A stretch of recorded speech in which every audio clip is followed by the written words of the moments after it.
a challenge to Uthman and Abdul Halim. What is your position on ascribing that Allah subhanahu wa ta'ala has the power to lie? Clarify your issue. Al-Imam Ahmad Rida Khan. You don't have a certain name. Some people. Imkanul Kadhib or Imkanul Kidhb. Al-Imam Ahmad Rida Khan wrote 6 monographs on the issue. 6 monographs. In Urdu and or Arabic. In Urdu, and they're available, 3 are available in Arabic. Yes, I've read all 6. Bil Isti'ab. Made notes on them as well. Additionally, why did Maulana Ashraf Ali Thanvi refer to Al-Imam Ahmad Rida Khan as a glover of the Prophet sallallahu alaihi wasallam and not declare him a kafir and not declare him a deviant?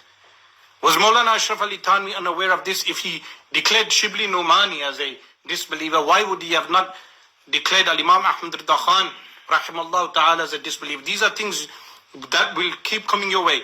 You have opened Pandora's box now. I would like to say this in conclusion. You have opened Pandora's box.